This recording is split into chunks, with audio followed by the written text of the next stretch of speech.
Welcome back to our YouTube channel forward studies. My name is Ankit Tilla Singh और आज हम आपके लिए लेकर आए हैं इंग्लिश के केवीएस के प्रीवियस ईयर क्वेश्चंस की सीरीज़ का तीसरा वीडियो, जिसमें आज हम 20 क्वेश्चंस को डिस्कस करेंगे बहुत ही बेहतरीन तरीके से और साथ में सभी क्वेश्चंस जो गिवन ऑप्शंस हैं उनको भी डिस्कस करेंगे ताकि आपको ज़्यादा से ज़्यादा कंटेंट मिल पाए। और आपको वीडियो कैसी लगी है कमेंट बॉक्स में ज़रूर बताएं और आपने कितना स्कोर किया है आउट ऑफ 20 ये भी डेफिनेटली बताइएगा। राइट, चलिए फिर वीडियो को शुरू करते हैं पहले क्वेश्चन से। तो हमारा पहला क्वेश्चन है, find the part of the given sentences that has an error in it. If there is no error choose no error. Right, ये स्टेटमेंट आपको गिवन है जिसके अंदर आप देख पा रहे हैं कि ये 4 ऑप्शन है, पहला पार्ट, दूसरा पार्ट, तीसरा पार्ट और चौथा पार्ट। इन चारों पार्ट में से किसी एक पार्ट में एक एरर होगा, आई मीन फर्स्ट, सेकंड और थर्ड में। अगर एरर नहीं है तो आपको नो एरर यानी ऑप्शन 4 को चूज़ करना है।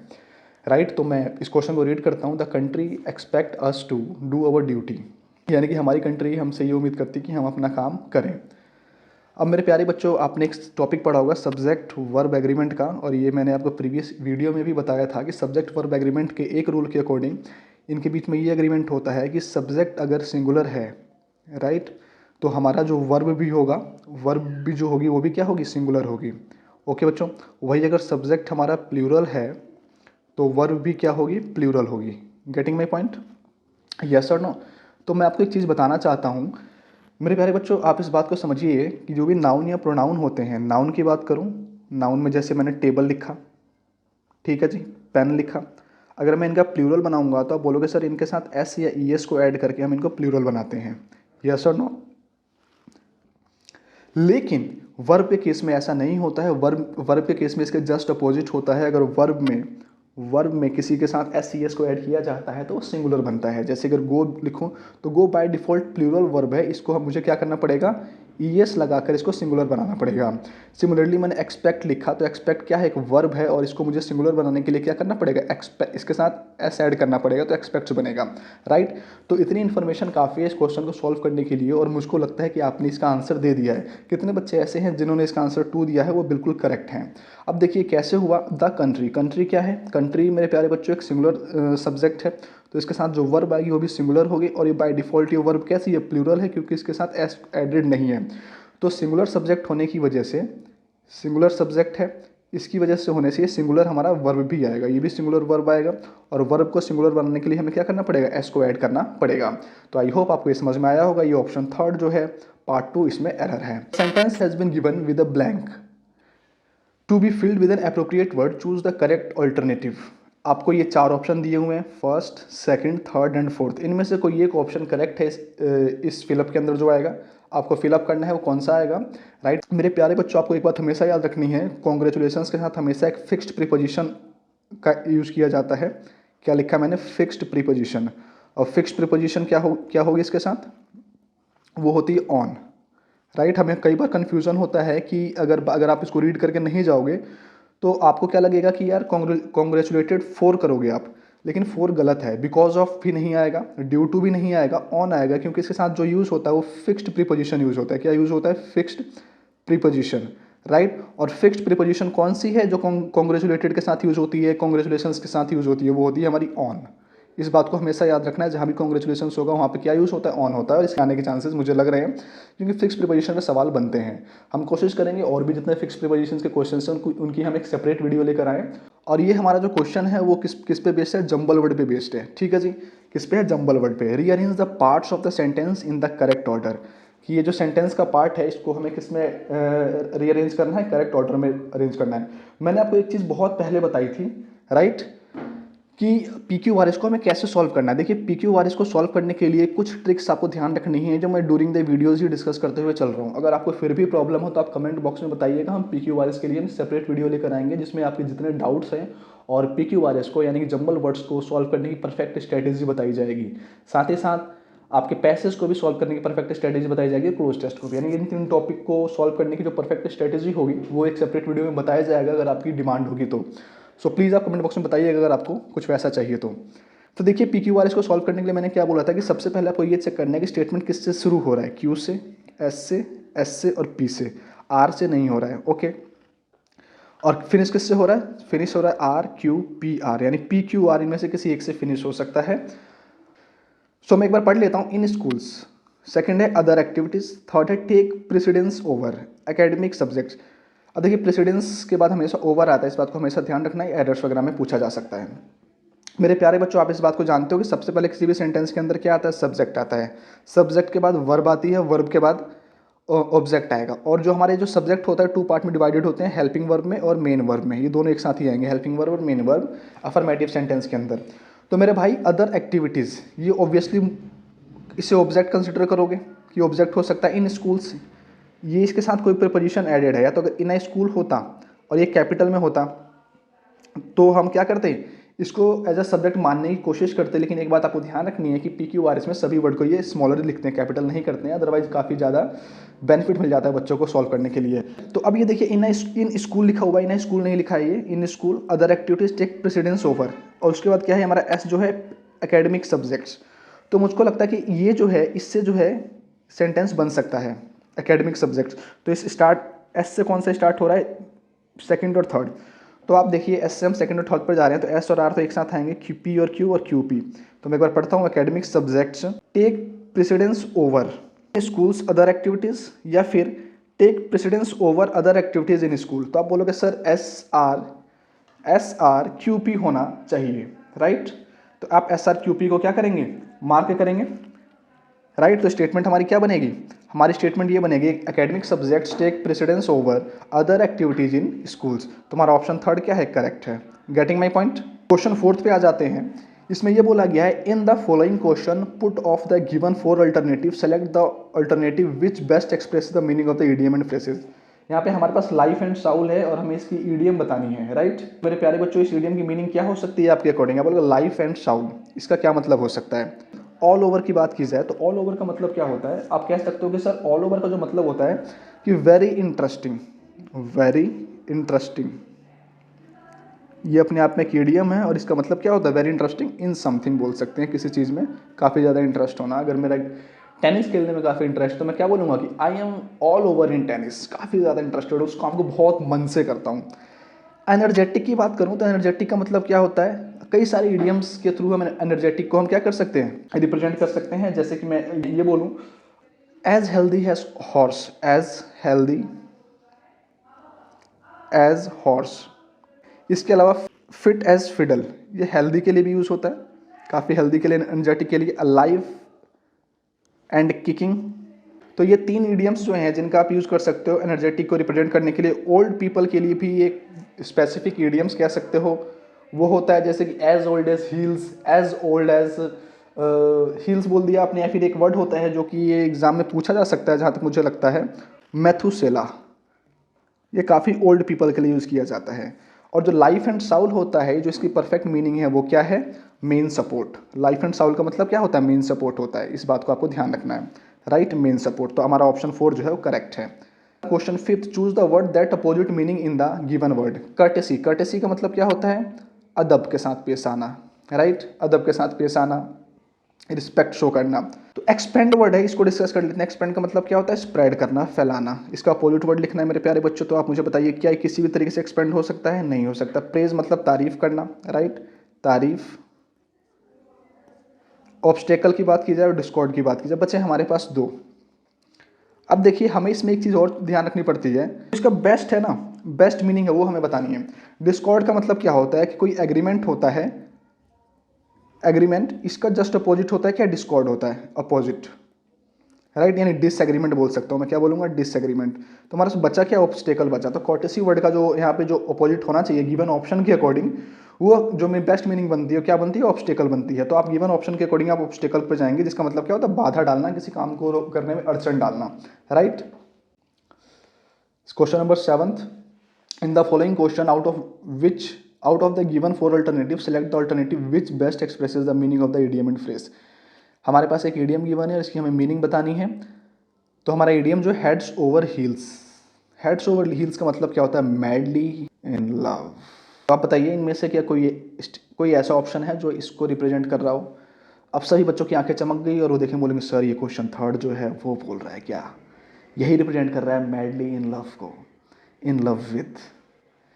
तो हेड ओवर हील्स का जो मतलब है हमारा इन लव विद होता है, किसी के प्यार में पागल, किसी के लिए पागल। एक गाना सुना है ना, मिल गई तो भी पागल हो गया, नहीं मिली तो भी पागल हो गया।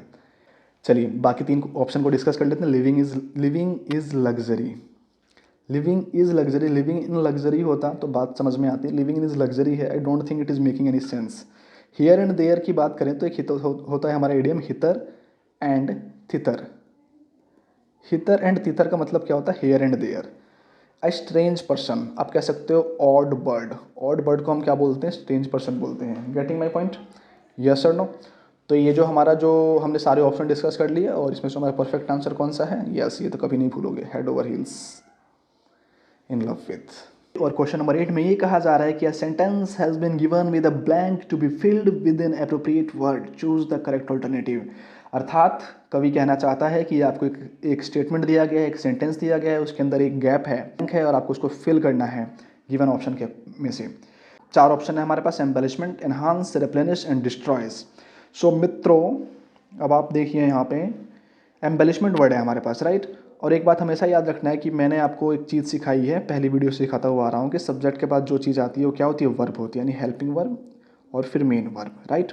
यस और नो? यस और नो? Yes sir. अब देखिए फ्लावर्स हैं, फ्लावर्स के बाद हमारे पास हम इस बात को जानते हैं कि सर क्या आएगा? वर्ब आएगा। और इन चारों ऑप्शन में से एक ऑप्शन ऐसा है जो वर्ब नहीं है, यानी पहला ही ऑप्शन क्या हमारा एम्बेलिशमेंट, ये वर्ब नहीं है, राइट। ये क्या है हमारा? आप ये बोलोगे सर ये हमारा नाउन है। नाउन है, एडजेक्टिव हो सकता है, राइट, या फिर एडवर्ब भी नहीं है। नाउन या एडजेक्टिव में से कोई एक चीज़ होगी। एम्बेलिशमेंट बेसिकली देखा जाए तो ये वर्ड कैसा है? एडजेक्टिव का वर्ड है। आपको हमेशा ध्यान रखना है कि कोई भी जब ए और जे के बीच में डी आता है, राइट, ए और जे के बीच में डी आता है तो डी हमारा क्या हो जाएगा? साइलेंट हो जाएगा। क्या हो जाएगा? साइलेंट। तो हम इसको एडजेक्टिव नहीं पढ़ते हैं, इसकी करेक्ट प्रोनाउंसिएशन क्या होती है? एडजेक्टिव। एडजस्ट नहीं होता है, एडजस्ट। और आपने एक मैथ्स में चीज़ पढ़ी है, एक एंगल होता है, कौन सा एंगल होता है? Adjacent angle, not adjacent angle. बस में आपके पास कोई आके क्या बोलती है? Please adjust, right. चलो अब मजाक से बाहर आ जाओ, अब इस पॉइंट पे आ जाओ। तो पहला ऑप्शन तो हमारे ऑप्शन से बाहर हो गया। हमारे पास बचे हुए 3 ऑप्शन, इन्हांस, रेप्लेनिश, डिस्ट्रॉयज। और मेरे प्यारे बच्चों जब इसको आप पढ़ोगे ना, flowers dash the beauty of our surroundings, तो ऑब्वियसली हमारे सराउंडिंग्स की ब्यूटी की बात की जा रही है पॉजिटिव वे में, राइट। किस वे में? पॉजिटिव वे में। तो डिस्ट्रॉय तो नहीं कर रहे होंगे। रेप्लेनिश है या इन्हांस है? तो इन्हांस का मतलब क्या होता है? ब्यूटी को बढ़ाना, ठीक है। तो रेप्लेनिश हमारा क्या हो जाएगा? करेक्ट आंसर हो जाएगा। 9th क्वेश्चन क्या है? Choose the word that is opposite to the meaning to the given word. ये आपको यहाँ पे एंटोनियम पूछा गया है। ये बदतमीज़ क्वेश्चन पेपर है, डायरेक्टली एंटोनियम नहीं बोलता है, बोलता है अपोजिट वर्ड बताओ। तो बता दीजिए अपोजिट। स्पिरिचुअल है, स्पिरिचुअल का मतलब क्या होता है कि भाई जो स्पिरिचुअल मतलब मेटेरियलिस्टिक थिंग से फ्री हो चुके हैं, ऐसे लोगों को हम क्या बोलते हैं? जो बॉडीली मेटेरियलिस्टिक चीज़ से फ्री होकर सिर्फ गहन विचारों में डूबे रहते हैं, डीप थॉट्स, डीप थिंकिंग में डूबे रहते हैं, उन्हें क्या बोलते हैं? स्पिरिचुअल बोलते हैं। और जो बॉडीली थिंग्स हैं और ये मेटेरियलिस्टिक थिंग्स हैं, इनसे बाहर आ जाते हैं। तो ऑब्वियसली स्पिरिचुअल वर्ड की जो हम बात करें, तो अगर मैं इसके अपोजिट की बात करूँ सर, लीगल तो नहीं होगा, लीगल का इलीगल होता है। अर्थली का मतलब क्या होता है? अर्थली का मतलब आप मुझे एक बार बताएंगे मित्रों? जो अर्थली वर्ड का मतलब क्या होता है? अर्थली वर्ड का मतलब होता है पॉसिबल, राइट। पॉसिबल होगा। बॉडली और कर्नल, इन दोनों का हमें डिस्कशन करना है, इन दोनों में से कोई एक चीज़ हो सकती है, यही कन्फ्यूजन क्रिएट करेंगी भाई। अगर मैं अपोजिट की बात करूँ तो बॉडीली आ जाएगा, related to materialistic things, related to bodies, related to physical things, right. तो बॉडीली इसका करेक्ट एंटोनियम है। अगर मैं कर्नल की बात करूँ तो कर्नल जो है इस वर्ड का मतलब क्या होता है? इस वर्ड का मतलब रिलेटेड टू आप कह सकते हो sensual feelings, sensual feelings, SENSUAL, sensual things, या फिर सेक्सुअल डिजायर्स, ये सब किस में आ जाएंगे? ये सब कर्नल वर्ड में आ जाते हैं। In the given questions 4 words are given, out of which 1 word is correctly spelled, choose the correct spelled word. हम आपके यहाँ पे 4 वर्ड है, उनमें से एक वर्ड जो है करेक्टली स्पेल्ड है, बाकी जो 3 वर्ड है वो गलत है। एम्बेसडर, एम्बेसडर, एम्बेसडर, हमेशा याद रखना है एम्बेसडर में डबल एम कभी नहीं आता है, राइट। और आपको ये भी पता होगा सर एम्बेसडर में कोई चीज़ तो डबल आती है, इसमें कोई चीज़ डबल नहीं है। और यहाँ पे डबल बी भी डबल है, ऐसे 2 चीज़ डबल नहीं आती है, ये भी गलत है। तब करेक्ट आंसर क्या है? एम्बेसडर, ये सही है। 11th question, improve the bracketed part of the sentence. Bracketed part को इंप्रूव करना है भाई। सेंटेंस इंप्रूवमेंट करते करते आपकी इंग्लिश कब इंप्रूव हो जाएगी आप नहीं जानते हैं। तो जुड़े रहिए फॉरवर्ड स्टडी के साथ। इंग्लिश के सेट हमेशा करने हैं, पूरी वीडियोस देखनी है, क्योंकि आप नहीं जानते किस क्वेश्चन के अंदर कौन सा क्वेश्चन आपको कितनी बातें इसके आगे चला जाएगा, यू डोंट नो।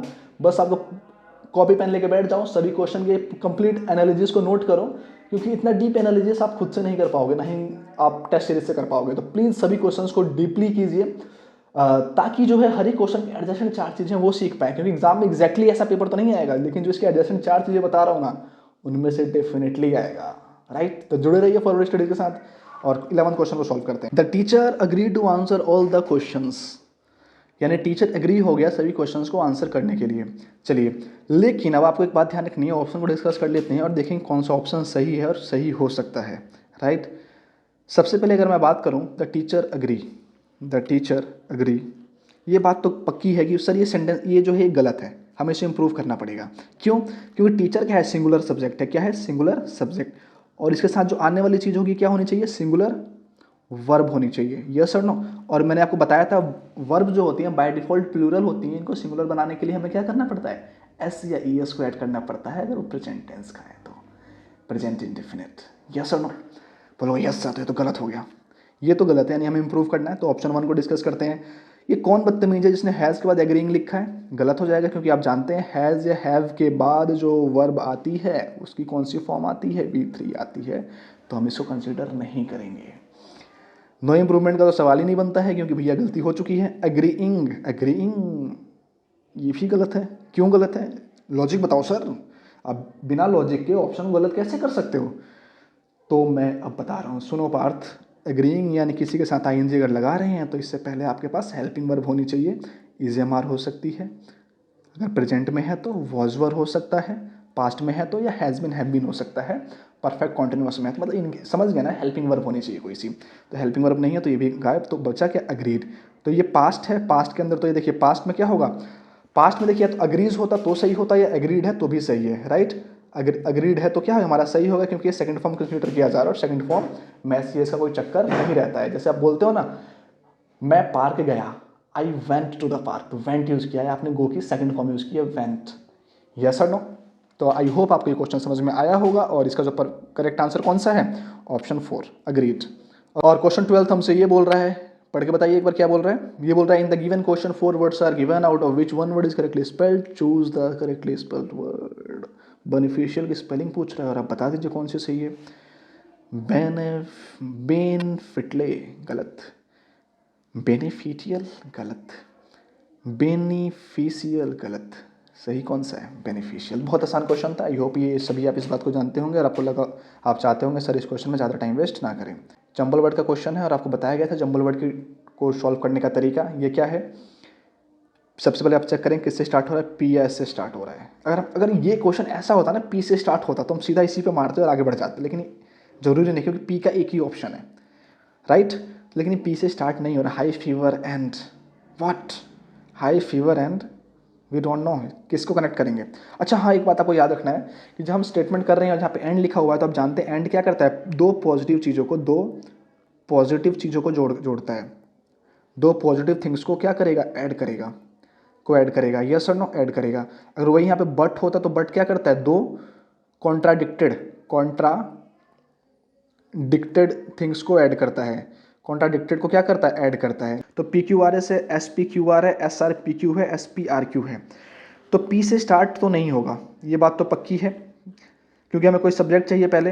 एंड हमारा क्या? एस पी क्यू आर है, एस पी क्यू आर या S R P Q. S से देखते हैं, एस यानी हमें ये पता लग गया एस से शुरू हो रहा है। She had, C a subject हो गया, वर्ब की थर्ड फॉर्म हो गई, और तो ऑब्जेक्ट आना चाहिए she had high fever and she laid motionless. ये दोनों पॉजिटिव चीज़ें, मतलब एक जैसी सिमिलर चीज़ें। पॉजिटिव इन द सेंस, मेरे क्या मतलब? सिमिलर चीज़ें, सिमिलर पॉजिटिव नहीं, ये सिमिलर था। सिमिलर, दो सिमिलर चीज़ों को ऐड कर रहे हैं, high fever and she laid motionless, right. भाई उसको she had high fever and she laid motionless on her bed. ये हमारा एस पी आर क्यू, कौन सा ऑप्शन है हमारा? S P R Q, option 4 थी, ये हमारा सही होगा। उसको भाई हाई फीवर था और वो फिर जो है मोशन बिना हिले बेड पर लेट गई मोशनलेस सिचुएशन की में। ऐसा ही होता है जब हमें हाई फीवर होता है, काफ़ी फैटीग हो जाता है हमको। A person who sells and arrange cut flowers. Petrology क्या होता है भाई? Study of. एक बात याद रखना बच्चों, लॉजी जो वर्ड है ना, लॉजी वर्ड का मतलब क्या होता है? स्टडी ऑफ एनीथिंग, किसी भी चीज़ की क्या स्टडी। तो हमारा एक ऑप्शन है, ऑप्शन को डिस्कस कर लेते हैं पहले, यस सर ना, फिर हम वहाँ पहुँच ही जाएंगे अपने आंसर पे। तो पेट्रोलॉजी वर्ड का मतलब क्या होता है? Petrology is the study of rocks, right. और रॉक्स हमारे कैसे हो सकते हैं? इग्नियस हो सकते हैं, मेटामॉर्फिक हो सकते हैं, सेडिमेंट्री हो सकते हैं, राइट। तो पेट्रोलॉजी वर्ड का मतलब क्या हो गया? आप जानते हैं स्टडी ऑफ रॉक्स होता है, तो इसके अकॉर्डिंग तो ये गलत है, लेकिन इसका मतलब आपको समझ में आ गया। जूलॉजी की जानते हैं आप, स्टडी ऑफ रॉक्स था ये भी लॉजी है तो स्टडी ही होगा, स्टडी ऑफ एनिमल्स किंगडम। ये एनिमल किंगडम बोल दीजिए, एनिमल्स बोल दीजिए। स्कल्पचर, भाई स्कल्पचर कौन लोग होते हैं जो क्रेविंग करते हैं, पत्थरों पे डिज़ाइन क्रिएट करते हैं, स्कल्पचर होंगे। फ्लोरिस्ट वही होते हैं जो आप सोच रहे हैं कि कोई ऐसा पर्सन जो फूलों की दुकान पे काम कर रहा है, या उसकी फूलों की दुकान है, या फूलों का सेल परचेज करता है, राइट। तो हमारा जो इस वर्ड का जो करेक्ट आंसर है वो क्या है? Option 4। Now we are moving to the question number 15 question हमारा क्या बोल रहा है? ये भी हमारा एरर का क्वेश्चन है मेरे भाई। तो आई होप आप इसको समझेंगे, आप इस बात को जानते हो। सर मैं इसको रीड करूँ, everybody admitted that she has doing her best, no error. अब कुछ बच्चे रिवाइंड करेंगे, sir sir sir sir has के बाद डूइंग आ रहा है। ये तो अभी आपने 2 क्वेश्चन पहले ही बताया था कि हैज़ के बाद हमेशा जो वर्ब आती है कौन सी होती है? वर्ब की थर्ड फॉर्म होती है। तो डूइंग तो नहीं आना चाहिए, नहीं आना चाहिए ना। तो एरर कौन सा पार्ट है? ये वाला डूइंग हर, ये मतलब बेसिकली यहाँ पे क्या आना चाहिए? वर्ब की थर्ड फॉर्म आनी चाहिए। तो ये जो पार्ट है डूइंग हर बेस्ट यानी थर्ड पार्ट है, इसमें एरर है हमारा। अब कुछ बच्चों के माइंड में ये भी आ रहा होगा कि सर इसको ऐसे भी तो कहा जा सकता है कि everybody admitted that she has. तो हमारे अकॉर्डिंग यहाँ क्या आना चाहिए? सी हैज़ है, तो हैज़ के बाद मैंने भी आपको क्या बताया? वर्ब की थर्ड फॉर्म आनी चाहिए। तो क्या बनता है यहाँ पे? डन आता। क्या आता? Done. She has done her best, right. लेकिन आपको एक बात और समझनी है मित्र, कि कुछ बच्चों के माइंड में ये डाउट आएगा कि sir everybody admitted that she has doing लिखा हुआ है, तो हम डूइंग लिखा है तो हैज़ को कट करके इज ये भी तो लिख सकते हैं ना, is every she is doing her best, ये भी तो हो सकता है। नहीं, ये नहीं होगा। जब हम एरर को सॉल्व करते हैं और नॉर्मल सेंटेंस है तो हम कैसे चलते हैं? लेफ्ट टू राइट चलते हैं, यानी लेफ्ट वाले को सही माना जाएगा और यानी इसको सही माना जाएगा, और इसके रेफरेंस में हम आगे का कोई गलती है तो उसको हम देखेंगे वो गलत है या नहीं है। जैसे इसके बाद डूइंग है तो हम इसको गलत मानेंगे, इसको नहीं मानेंगे। यस और नो? हाँ, लेकिन एक चीज़ और है बच्चों, कंडीशनल सेंटेंस के अंदर होता है इफ़ वाले जो क्वेश्चंस होते हैं, ये अभी प्रैक्टिस सेट में क्वेश्चन आने वाले हैं जो हमने बेस्ट प्रैक्टिस सेट आपके लिए सेलेक्ट किए हैं, उनमें आने वाले पेपर में आपको ये इफ़ वाले क्वेश्चंस दिखेंगे, उसमें एरर्स।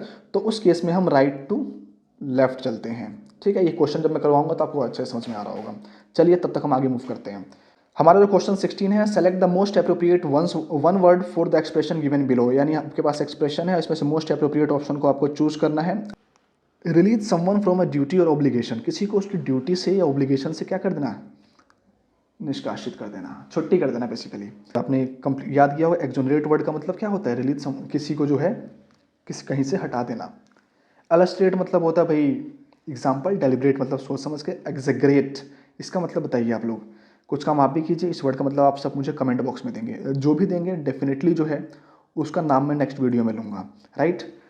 डेलिब्रेट मतलब कोई भी चीज़ हम जो सोच समझ कर करते हैं, अनइंटेंशनल नहीं होता, इंटेंशनल होता है, राइट। मुझे ये काम करना है तो आपने पूरी प्लानिंग कर ली। हाँ, इस क्वेश्चन में आपको ये बोला गया है कि जो ब्रैकेटेड पार्ट है इसको आपको क्या करना है? रिप्लेस करना है। अगर ये गलत है तो, अगर गलत नहीं है तो आप क्या करेंगे? सीधा नो करेक्शन वाले पे टिक करेंगे। लेकिन देखते हैं क्या ये ऐसा है या नहीं है। आपको मैं एक चीज़ बताने वाला हूँ सब्जेक्ट वर्ब कॉनकॉर्ड या सब्जेक्ट वर्ब एग्रीमेंट में, कि कुछ कंट्रीज ऐसी होती हैं जिनके साथ द लगता है। The United kingdom, the United states, right, the Philippines and the Thailand. Country के नाम के साथ, कुछ कंट्री के नाम के साथ क्या लगता है? द का यूज़ किया जाता है। और आप इस बात को आप ये भी कह सकते हो, यहाँ पे हम स्पेसिफिक कंट्री का पता लग रहा है उसके नाम से, लेकिन सर हम द की यूज़ कर रहे हैं। देखिए कुछ कंट्री के साथ हम द का यूज़ करते हैं, तो इसके अकॉर्डिंग जो है ये बात तो पक्की है कि इसके अंदर एरर है। और फिर हम देखते हैं कि हमारे अकॉर्डिंग कौन सा ऑप्शन मैच करता है हमारी सोच के अकॉर्डिंग। जो हम हमारी सोच से मैच करेगा वही सही होगा, और यही हमारी सोच से मैच कर रहा है, तो ऑप्शन बी हमारा करेक्ट है। बाकी आप देखेंगे फिलीपींस एंड द थाईलैंड। अब आप बोलोगे सर द का क्या मतलब है? आप ये भी बोल सकते हो सर हमें समझ नहीं आया तो हम कैसे करेंगे। तो थाईलैंड से पहले द लगा सकता है, लेकिन फिलीपींस से पहले द नहीं लगाया है, तो ये तो ऑप्शन ही गलत हो जाएगा। मतलब दोनों से पहले लगाओ या किसी में मतलब सेम चीज़ यहाँ पे इसने रिपीट की है तो ये भी गलत हो जाएगा। नो करेक्शन नहीं है, क्योंकि मैंने आपको बोला कि यहाँ पे कुछ ना कुछ तो आएगा यहाँ पे द पे। तो ये हमारा ऑप्शन करेक्ट है। देखा, जो हमने सोचा था वही ऑप्शन में आया।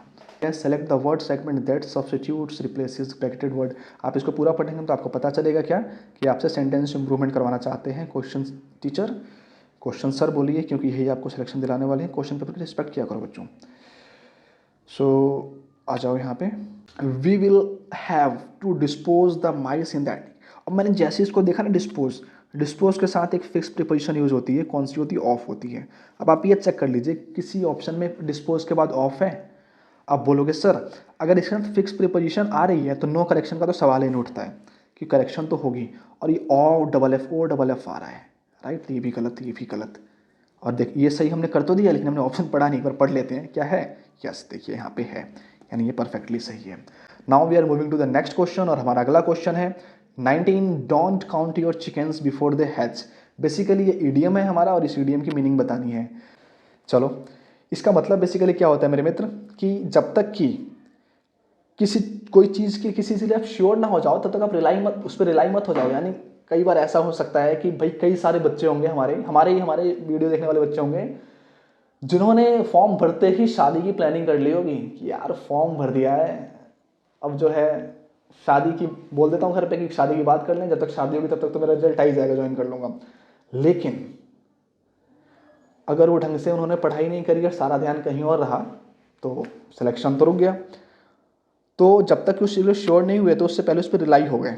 यस और नो? तो ऐसा नहीं करना है। तो आप इसका मतलब क्या होता है कि जब तक हम किसी चीज़ के लिए श्योर ना हो जाएं तब तक उस पर रिलाई नहीं होना है। यानी don't rely on it until you sure of it. जब तक आप किसी चीज़ के लिए श्योर ना हो जाओ तब तक आप उस पर रिलाई मत करो। This is the perfect meaning of this idiom. बाकी एक बार पढ़ लेता हूँ बाकी तीन option. Do something exactly right और से समथिंग एग्जैक्टली राइट। अक्षरस होता है स्पष्ट, सेम टू सेम होना चाहिए, गलत है। When you already have it good and get something on top what you have already have, ये भी सेंसलेस ऑप्शन है according to this. Living luxury, no. तो नाउ हम मूव कर चुके हैं क्वेश्चन नंबर 20 पे, और ये क्वेश्चन नंबर 20 हमारा क्या है, जंबल वर्ड पे बेस्ड क्वेश्चन है। और इससे पहले मैं जंबल वर्ड के 2 क्वेश्चन मैं आपको करा चुका हूँ। ये इस क्लास का तीसरा क्वेश्चन है, और आपको जंबल वर्ड कराते हुए मैंने कुछ बातें सिखाई हैं। आपको हमेशा उन बातों का ध्यान रखना है क्वेश्चन को सॉल्व करते हुए। जब भी आप जंबल वर्ड देखें तो आपको क्या करना है भाई, सबसे पहले जो है आप इस चीज़ पर ध्यान दीजिए कि हमारा जो है किससे शुरू हो रहा है। आर आर आर आर, ये तो मूवी का नाम बन गया है ना, लेकिन ये 4 आर है। और फिनिश किससे हो रहा है, पी क्यू एस क्यू, यानी पी क्यू एस में से किसी से भी फिनिश होगा। ऑब्वियसली आर से शुरू हो रहा है तो आर से फिनिश तो नहीं होगा।